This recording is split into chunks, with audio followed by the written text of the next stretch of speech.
গুৰুত্বপূৰ্ণ খবৰ বাংলাদেশত নতুন চৰকাৰ গঠন হোৱাৰ পাছতো অন্তৱৰ্তীকালীন চৰকাৰ গঠন হোৱাৰ পাছতো আজিও কমা নাই বিভীষিকাময় পৰিৱেশ আৰু বাংলাদেশৰ হিন্দুক সুৰক্ষা প্ৰদানৰ দাবী এইবাৰ বিশ্ব হিন্দু পৰিষদৰ তৰফৰ পৰা কেইবাটাও বৃহৎ মন্তব্য কৰা হৈছে বাংলাদেশী হিন্দুক সুৰক্ষা প্ৰদানৰ দাবীৰে কেইবাটাও বৃহৎ মন্তব্য যেটো আজিৰ দিনটোত কৰিছে কি বিশেষভাৱে মন্তব্য কৰিছে বাংলাদেশী হিন্দুক লৈ বিশ্ব হিন্দু পৰিষদে এই মুহূৰ্তত জনাৰ চেষ্টা কৰে অত্যন্ত গুৰুত্বপূৰ্ণ খবৰ বাংলাদেশত আজিও কমা নাই বিভীষিকাময় পৰিৱেশ চৰকাৰ গঠন হোৱাৰ পাছতো বাংলাদেশত অব্যাহত আছে হিংসা চৰ্চাৰ পৰিৱেশ আৰু বাংলাদেশত হিন্দুৰ ওপৰত হোৱা অত্যাচাৰক লৈ উদ্বিগ্ন হৈ পৰিছে বিশ্ব হিন্দু পৰিষদ হিন্দুক সুৰক্ষা প্ৰদানৰ স্পষ্ট দাবী বিশ্ব হিন্দু পৰিষদৰ গুৰুত্বপূৰ্ণ খবৰটো মুহূৰ্তত জনাৰ চেষ্টা কৰিছোঁ বাংলাদেশৰ জেহাদী শক্তিয়ে হিন্দুৰ ওপৰত নিপীড়ন আৰম্ভ কৰিছে বুলি মন্তব্য কৰিছে বাংলাদেশৰ নতুন চৰকাৰক হিন্দুক সুৰক্ষা দিয়াৰ দাবী কৰিছে সংগঠনটোৱে কালিৰ দিনটোত যিহেতু বাংলাদেশত গঠন হৈছিল অন্তৱৰ্তীকালীন চৰকাৰ আৰু চৰকাৰ গঠন হোৱাৰ পাছতো আজিও বিভীষিকা কিন্তু কমা নাই ডক্টৰ মহম্মদ ইউনুছৰ নেতৃত্বত গঠন হৈছিল চৰকাৰ আৰু বাংলাদেশত আজিও কমা নাই বিভীষিকাময় পৰিৱেশ বাংলাদেশৰ পৰা ধুবুৰী সীমান্তৰে বহু লোক অসমলৈ আহিবৰ বাবে প্ৰচেষ্টা চলাই আছে কেমেৰাত বন্দী হৈছিল কিদৰে অসমৰ বাবে আহিবৰ বাবে চেষ্টা চলাইছিল এই সকল লোকে আমি কালিৰ দিনটোৰ এই মুহূৰ্তত দৃশ্যাংশ দেখুৱাইছোঁ কালিৰ দিনটোত এইদৰেই ধুবুৰী সীমান্তৰে অসমলৈ আহিবৰ বাবে বাংলাদেশ এৰি অসমলৈ আহিবৰ বাবে এইদৰে চেষ্টা অব্যাহত ৰাখিছিল আমি দৃশ্যাংশ এই মুহূৰ্তত দেখুৱাইছোঁ এক্সক্লুচিভ দৃশ্যাংশ বাংলাদেশৰ পৰা এইদৰেই অসমলৈ আহিবলৈ চেষ্টা বাংলাদেশীৰ আৰু আজি এই সমগ্ৰ বিষয় সন্দৰ্ভত বিশ্ব হিন্দু পৰিষদৰ তৰফৰ পৰা মন্তব্য কৰা হৈছে বাংলাদেশৰ হিন্দুক সুৰক্ষা প্ৰদান কৰিব লাগে হিন্দুৰ ওপৰত চলা অত্যাচাৰ নিপীড়নক লৈ উদ্বিগ্ন হৈ পৰিছে বিশ্ব হিন্দু পৰিষদ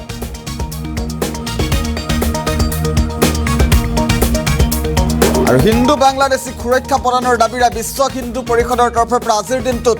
সংবাদমেল সম্বোধন কৰি কেইবাটাও বৃহৎ মন্তব্য কৰা পৰিলক্ষিত হৈছে আমি পৰৱৰ্তী পৰ্যায়ত বিশ্ব হিন্দু পৰিষদৰ তৰফৰ পৰা কি মন্তব্য কৰিছে সেয়া শুনোৱাৰ চেষ্টা কৰিম কিন্তু বৰ্তমান মুহূৰ্তত গুৰুত্বপূৰ্ণ খবৰটো বাংলাদেশত আজিও কমা নাই বিভীষিকাময় পৰিৱেশ আৰু বিভীষিকাময় পৰিৱেশ চলি থাকোঁতেই বিশ্ব হিন্দু পৰিষদৰ তৰফৰ পৰা চৰকাৰলৈ আহ্বান হিন্দুক সুৰক্ষা প্ৰদান কৰক বিশ্ব হিন্দু পৰিষদৰ নেতাৰ মন্তব্য আছে আমি দৃশ্যাংশ দেখুৱাই যাম সমান্তৰালভাৱে মন্তব্য এই মুহূৰ্তত আহি পৰিছে মন্তব্য শুনোৱাৰ চেষ্টা কৰিছোঁ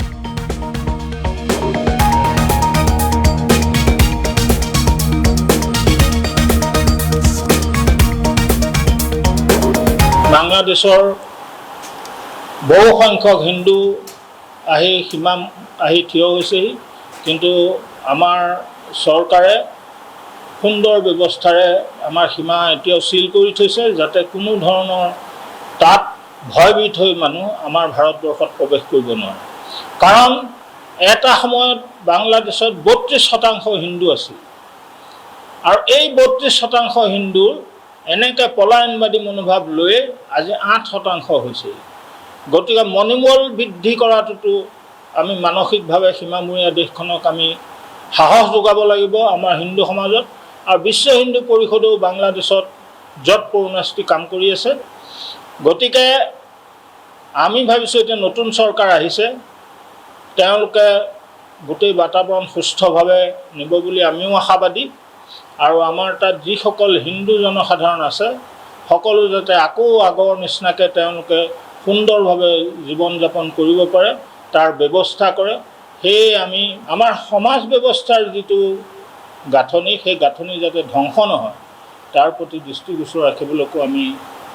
ৰাইজক আমি অনুৰোধ কৰিলোঁ আৰু কিছুমান বিভ্ৰান্তিকৰ বাতৰি ইয়াত পৰিৱেশন হৈ থাকে যে তাৰ পৰা আহি আমাৰ ইয়াত লাখে লাখে মানুহ সোমাবহি এই ভ্ৰান্ত ধাৰণা যাতে কোনেও মিথ্যাচাৰ প্ৰচাৰ নকৰি সঁচা অৰ্থত যিখিনি কৰিলে সমাজৰ ভাল হয় সেইবিলাক কথাহে বেছি গুৰুত্ব দিয়াটো আমি বিচাৰোঁ বাংলাদেশৰ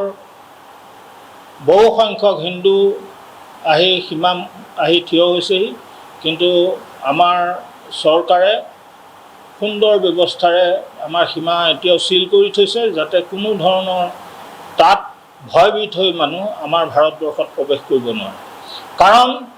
এটা সময়ত বাংলাদেশত 32% হিন্দু আছিল, আৰু এই 32% হিন্দুৰ এনেকৈ পলায়নবাদী মনোভাৱ লৈ আজি 8% হৈছে। গতিকে মনোবল বৃদ্ধি কৰাটোতো আমি মানসিকভাৱে সীমামূৰীয়া দেশখনক আমি সাহস যোগাব লাগিব আমাৰ হিন্দু সমাজত। আৰু বিশ্ব হিন্দু পৰিষদেও বাংলাদেশত য'ত পূৰ্ণাস্তি কাম কৰি আছে। গতিকে আমি ভাবিছোঁ এতিয়া নতুন চৰকাৰ আহিছে, তেওঁলোকে গোটেই বাতাবৰণ সুস্থভাৱে নিব বুলি আমিও আশাবাদী। আৰু আমাৰ তাত যিসকল হিন্দু জনসাধাৰণ আছে সকলো যাতে আকৌ আগৰ নিচিনাকৈ তেওঁলোকে সুন্দৰভাৱে জীৱন যাপন কৰিব পাৰে তাৰ ব্যৱস্থা কৰে। সেয়ে আমি আমাৰ সমাজ ব্যৱস্থাৰ যিটো গাঁথনি, সেই গাঁথনি যাতে ধ্বংস নহয় তাৰ প্ৰতি দৃষ্টিগোচৰ ৰাখিবলৈকো আমি ৰাইজক আমি অনুৰোধ কৰিলোঁ। আৰু কিছুমান বিভ্ৰান্তিকৰ বাতৰি ইয়াত পৰিৱেশন হৈ থাকে যে তাৰ পৰা আহি আমাৰ ইয়াত লাখে লাখে মানুহ সোমাবহি, এই ভ্ৰান্ত ধাৰণা যাতে কোনেও মিথ্যাচাৰ প্ৰচাৰ নকৰি সঁচা অৰ্থত যিখিনি কৰিলে সমাজৰ ভাল হয় সেইবিলাক কথাহে বেছি গুৰুত্ব দিয়াটো আমি